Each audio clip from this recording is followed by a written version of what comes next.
Squishies, back again with another vlog. This is Ducktales, Season 1, Episodes 9 through 11. And I'm kinda on the titles. One's about Mount Everest, one's something more something, and one's mystery, like McMystery at McDuck McManor or something like that. I had a lot of mix in the title. And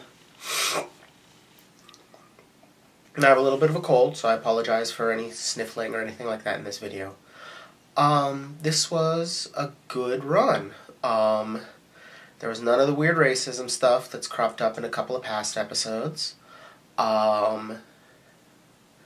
And just lots of wacky adventure, family hijink fun.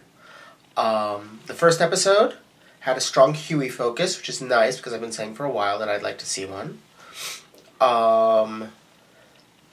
He and Scrooge make an interesting pair because Huey is very much like... Huey has that exploration drive, but he's a little more cautious, more of a planner and a preparer, whereas Scrooge wants to throw himself into the thick of things, and of course that's the central conflict of the episode. Nothing super deep going on in this one. They're just trying to climb the mountain. There's a certain degree of Scrooge having these like old regrets about his failed effort to climb the mountain. And how he was laughed at for it, essentially. It's an interesting angle on Scrooge. We haven't seen much of his failures so far, but we know there's been at least one big one. Something happened with the Spear of Selene. And I feel like this is building up to a sense that Scrooge has these past failures that he feels bad about, that this is a relatively minor one, and the Spear of Selene is a much more major one, possibly. So that is a possibility I'm hoping for. We'll see if that thread plays out. Otherwise, this episode did a good job of pairing off characters, which is always a good approach. There's an old writing adage that characters are most interesting in pairs, and this kind of splits up into kind of the natural pairs that we've seen before of Dewey and Webby, because their adventuresome streaks play off each other well, and also Dewey's kind of bad boy kind of vibe, kind of plays off well. Although, again, there seems to be some...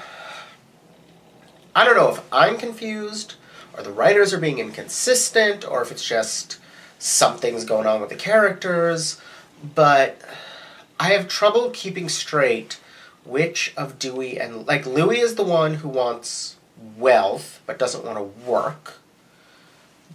Dewey is the one that's, like, wants to be the adventurer, but also the one who teaches Webby to, like, break rules, I think. I think that's the breakdown. In past episodes, it's been a while since I've watched any of it. And the idea of the nephews having distinct personalities, while awesome, is kind of new to me, as a fan of the old DuckTales. But yeah, those two playing off each other with the whole sledding thing, and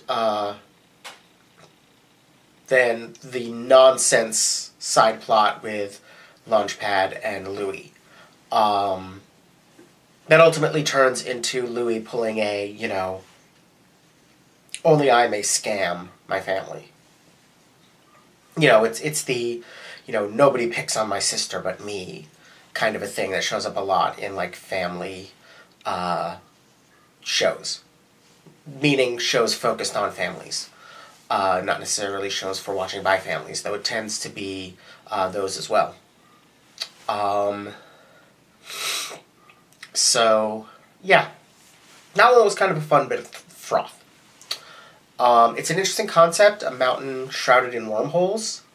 I expected there to be something a little bit more to it at the top, like something was being protected up there, but apparently not. The mountain just doesn't want to be climbed. So yeah, that's that one. Next one was a really fun one for me, because if you've been following me for a while, you know that while I kind of burned out on it a couple years ago, for a while there I was a pretty big fan of My Little Pony Friendship is Magic. And the golf episode is just, like, the Kelpie characters are just one huge reference to it. They're very recognizably voiced by Tara Strong and Andrea Libman. I looked it up, but I really didn't need to. In particular, the pink one just sounded like Fluttershy, except occasionally when she slipped into Pinkie Pie, which is exactly, like, correct. That's who the voice actress is. The other one sounded recognizably like Blossom from the Powerpuff Girls, which is a Tara Strong character. It didn't really sound like her pony character at all. It was a little higher pitched, a little softer, but it was definitely Tara Strong, who of course voices Twilight Sparkle.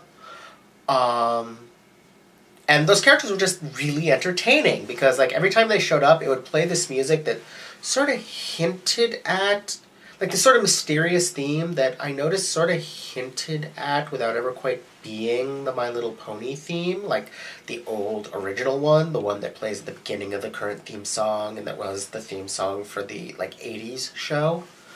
But this, like, very ethereal, tinkly version of it that, and this is how much of a pony nerd I am, reminded me specifically of the climax of Candlelight Wedding. Which was great, and then just the running gag of them being Kelpies, being, like, trying to lure ducks to their deaths by drowning, which is hilarious, because they're ducks. Kelpies are not going to have much luck luring ducks to their deaths, because ducks float. Like, they're really good swimmers. So that was doubly hilarious, both for the pony reference and for the, you know, ducks. Very well played on the parts of the writers. Plus, it's an appropriate setting for them.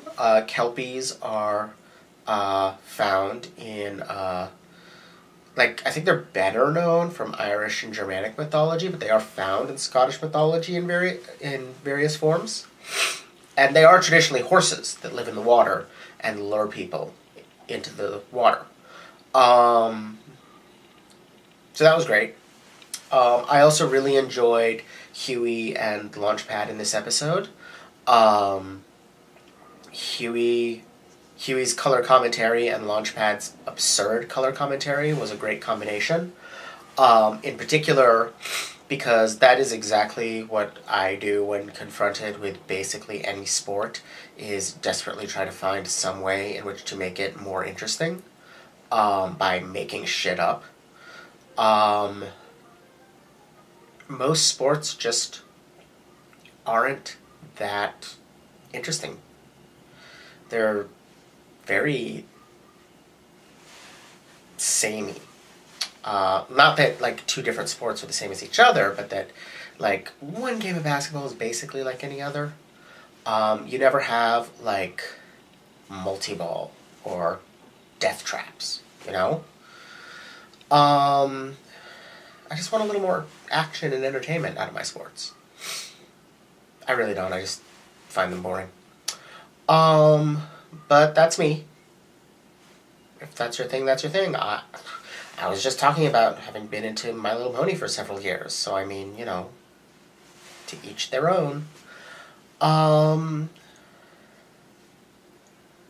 yeah, it was a fun episode. The whole thing about, like, teachers having to teach and take, like, not, you know, the student that surpasses the teacher is a thing that any good teacher has happened to them, because that's the definition of being a good teacher.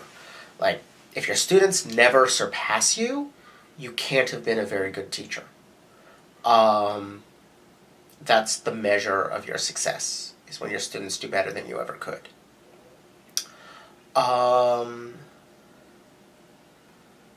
And that kind of leaves the last one, which was the most interesting one, because holy crap, Duckworth. Frickin' Duckworth. And he has been around since the pilot. Because that freaking ghost thing has shown up before. Gah! Because the creator said Duckworth has been in the show since the beginning. People just haven't noticed him. And he was that freaking ghost thing. That's kind of ingenious. I gotta hand to them. And it's the exact same character design. I mean, with allowances for the slightly different art style, it is the exact same character design as the Duckworth from the 80s show and occasionally comics. I believe Scrooge has had a couple of different butlers in the comics, though. It's been a while since I've read any. But yeah.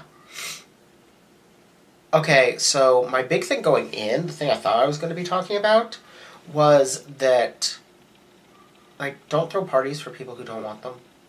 Some people don't like parties, don't like birthdays, don't like being made a fuss over, and that's their choice. You do not get to impose parties on other people because you like them. Speaking as someone who would really prefer if their birthday went without notice every year, because I don't like them. I do not like being the center of attention. I do not like parties. I do not like being fussed over. I do not like being given presents. It's all very awkward and weird for me. And so I'm kind of with Scrooge on this one. Like, Huey, you're being an ass. You're being a total ass in this episode. And you didn't make it entirely about yourself from the moment you decided to throw a party, because Scrooge said he didn't want a party. So your decision to throw a party right from the start was about what you wanted, not what he wanted. So of course it ended up being about what you wanted, not what he wanted. That's just how it goes. But we got to have kind of all the established villains except Magica, which I really thought she was showing up when, what's his name? Black Art Beagle, which is great name. For a second I thought they said Blackheart, which is like older, if I remember correctly. If I remember correctly, that's like Grandpa Beagle's name, like Ma Beagle's father or grandfather, I forget which. But anyway, what was I even talking about? Oh yeah. Actually no, I think Blackheart Beagle might have been an ancestor that was a pirate. Regardless, Blackheart Beagle is a great name, and when his eyes went purple and he started floating, I was like, oh my god, they're gonna pull out Magica. And this is gonna be a freaking cliffhanger. But no, it was Duckworth, which is even better. So is he just going to be in the show now? Like, there's just going to be a ghost butler? That's kind of amazing. And don't think I didn't catch the butler did it.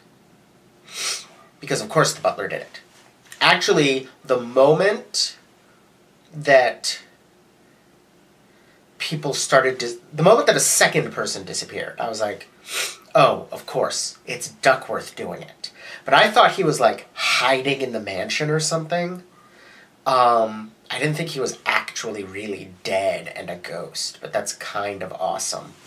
I just really like the concept of Ghost Duckworth showing up in the manor from time to time and having, like, this horned demon form. That's pretty sweet. Definitely a new take on the character. And I look forward to much snark from him, because he was one of my favorite things about the old show, because he was just always this dry, composed, calm snark machine. So I'm looking forward to that. Like the classic snarky butler, you know, the Jeeves, the Alfred, that archetype. So I'm really looking forward to that. Yeah. Hope y'all enjoyed this. Don't forget to like, comment, subscribe. Check out my Patreon for early access to gaming videos, vlogs, essays, and more. And I'll see you all next time. Bye!